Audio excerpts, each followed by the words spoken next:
Mirdita, dobar dan svima. Evo ja prvo da kažem da ja dolazim iz redakcije na srpskom jeziku, Radio Kosova 2, Radio Televizije Kosova i da mi u našem programu se pre svega obraćamo srpskoj zajednici, ali naravno nas slušaju i pripadnici svih drugih zajednica, Albanci, Bošnjaci, Turci, svi koji razumeju srpski jezik.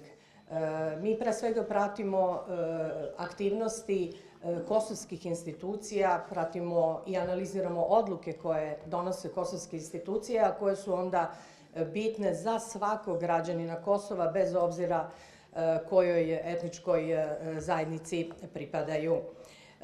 Trudimo se da izveštavamo profesionalno, što iz rečima novinara znači da uvijek imamo i albansku i srpsku stranu kada obrađujemo neku temu i naravno da imamo i treću stranu ako je potrebno, znači recimo međunarodna zajednica ili stavovi, mišljenja, analize stručnjaka i političkih analitičara. Takav način izveštavanja bi trebao da važi za sve. Raportimi duhet vlen të përgjitha mediat në Kosovë, por për fat të keq nuk është gjithmonë kjo praktik. Të gjithë ne që po i përcjellim mediat në gjuhën shqipe dhe serbe mund ta shohim këtë.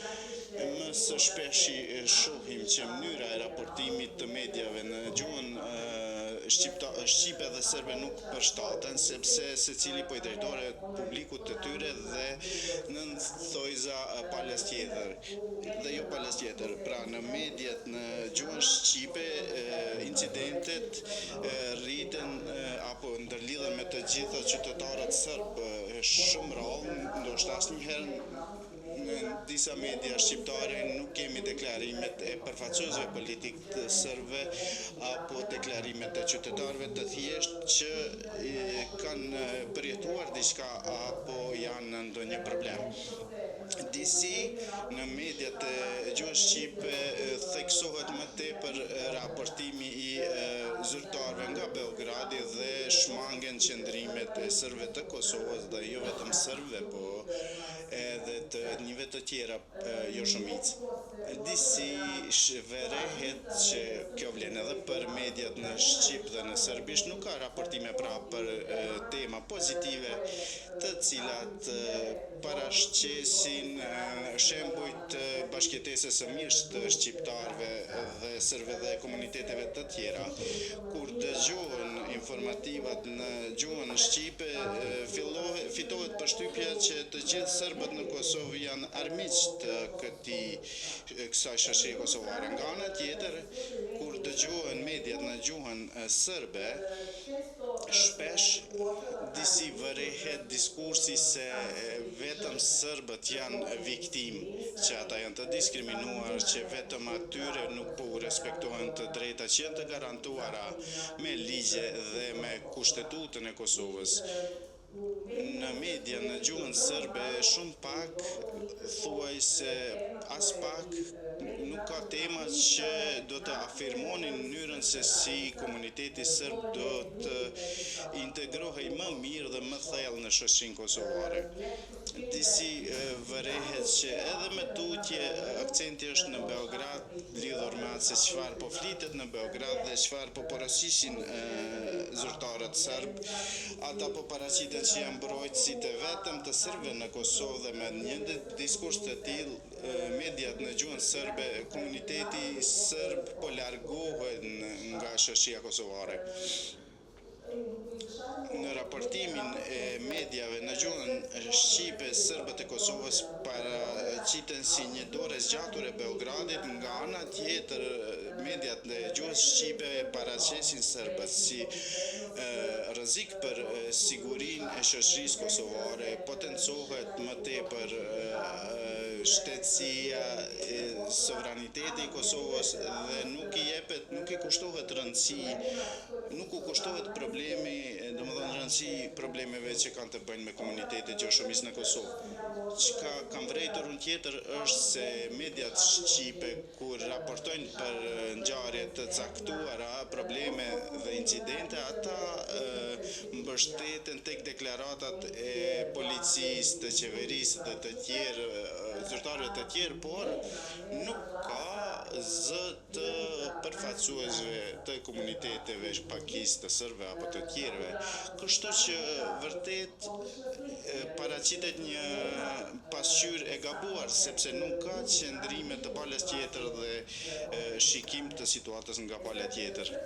Ta bëj punën e vetë në mënyrë shumë profesionale. Nëse këtë gazetari e bën dhe nëse mediat kryen punën e tyre të bartjes, të themi ashtu, të lajmit, nëse plotësohen edhe përgjigjen në pyetjet të bazë se si, pse, kush, kur, nëse për një temë të rritën të gjitha palat relevante të japin mendimet e tyre, të përgjigjet e tyre, nëse këto bashkëbisedues janë të balancuar, pra ekzistojnë mendimet edhe për edhe kundër për një temë të caktuar, apo ekzistojnë qasje të ndryshme dhe mendime të ndryshme për diçka, atëherë aty ai medium e ka realizuar funksionin e tyre. Kjo punë është shumë e thjeshtë, të them ashtu. Mediat, gazetarët e kanë qëllimin e tyre, funksionin e tyre, dhe nëse e plotësojnë, e përmbushin, aty nuk ka më as rritje të tensioneve, as krijim të tensioneve. Me fjalë të tjera, potencialisht ekziston zvoglim të tensioneve.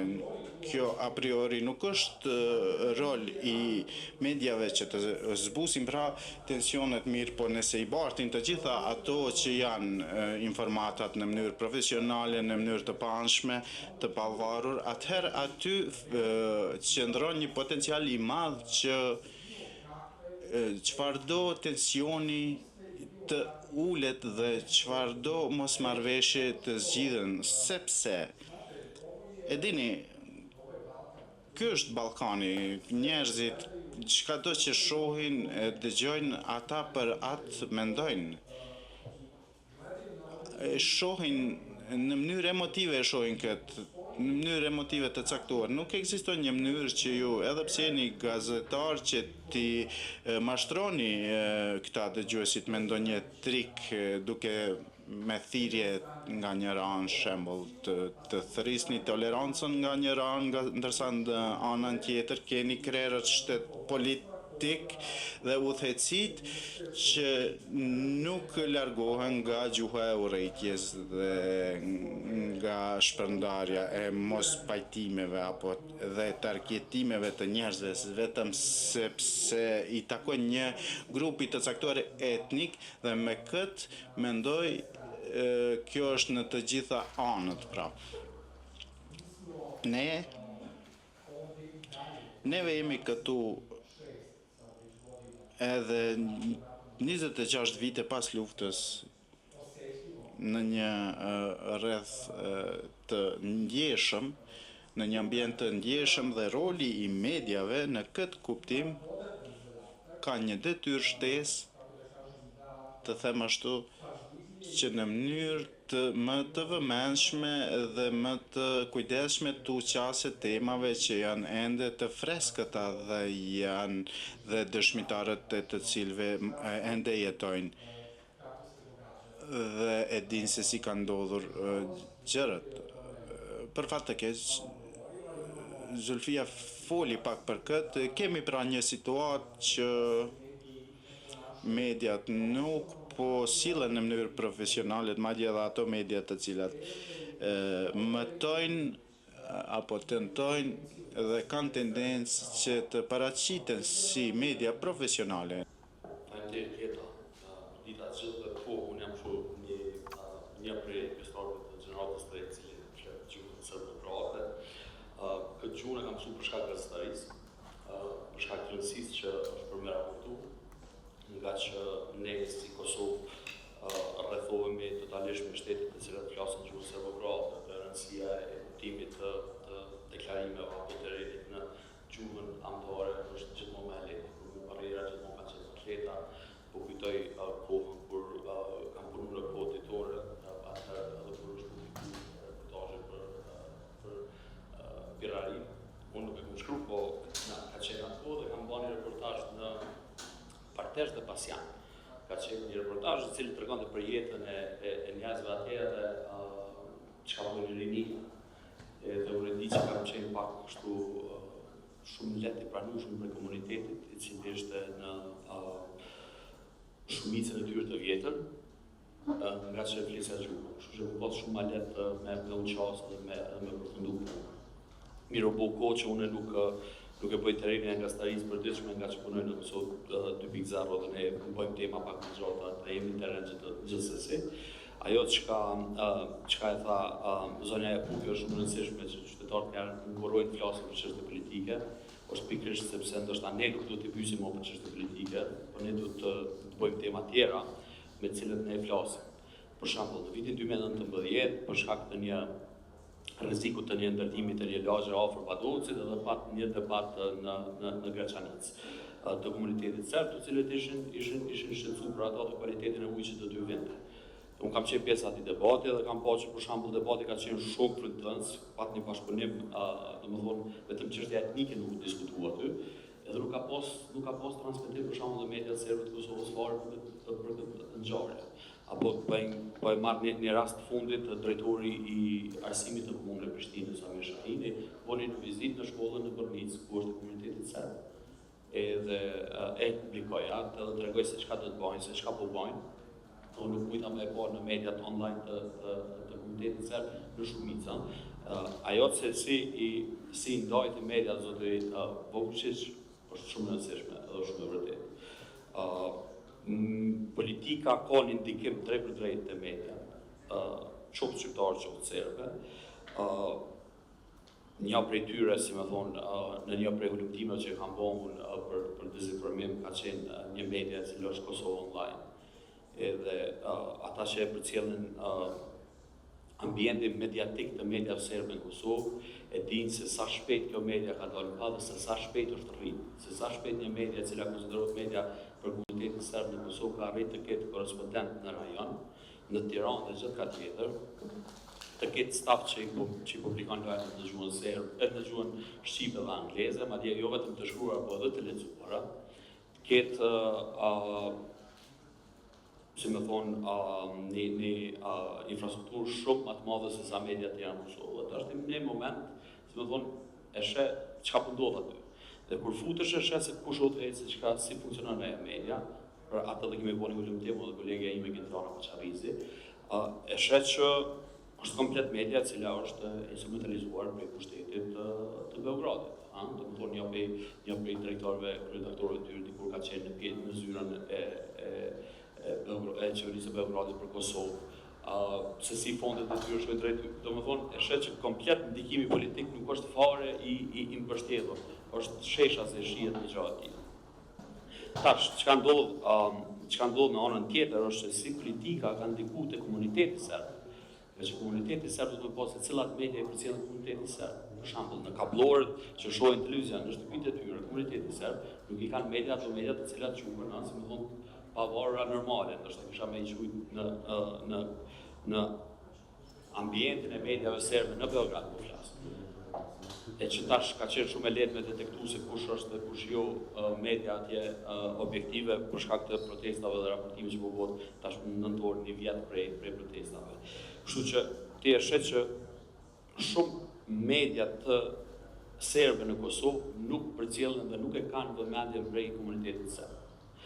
Tash duke qenë se unë e flas gjuhën, edhe i përcjellin shpesh RTK2-shëm, për shembull në televizion, po e potencojnë televizion jo në radio, ti ma shumë sheh repriza monotone të disa koncerte të mbajtura në 2012 në 13 në Graçanicë. Që sa shet diçka aktuale, sa shet diçka që tregon për jetën e tyre ose për hallet e tyre. Të kuptohemi që komuniteti serb bashkë me komunitetin shqiptar i ndajnë disa halle të mëdha. Një për tyre për shembull është lumi Graçanica, që ka lënë përmes Graçanicës, ne u shohim shumë raportim për atë. Është një lum i Prockave ose lumeve të veçën shumë të ndotur që sjell tash po dalë në fushën time që përcjell si gazetar në mjedis që sjell metale të rënda prej minierës Kishnicës për ka kalon atje. Ti këtë nuk e sheh fare. Do të thonë kjo nuk është në hartë. Por ti e sheh kur mbyllet një zyre e postës së Serbisë, ha? Është një raportim që ndodh gjatë ditë edhe krykët, domethënë përfundon gjithçka me raportimin ndëretnik, është më thonë. Na kemi pas raste të cilat kanë qenë raportime edhe disa radio për shembull serbe kanë njëjtë, në shumicën herave ka qenë punoj edhe në radio, i dëgjoj gjithmonë radio lokale me pasi çka po transmetoj, dëgjova të muzikë. 90% rasteve dëgjova të muzikë. Po na kemi pasur raste për shembull gazetari Radio Evropës Lirë Sandra, e cila ka bërë raportime objektive, fantastike, të cilat janë pritur për publikun shumë mirë. Tash ai lloj raportimi i dashur me qenë në secilat media.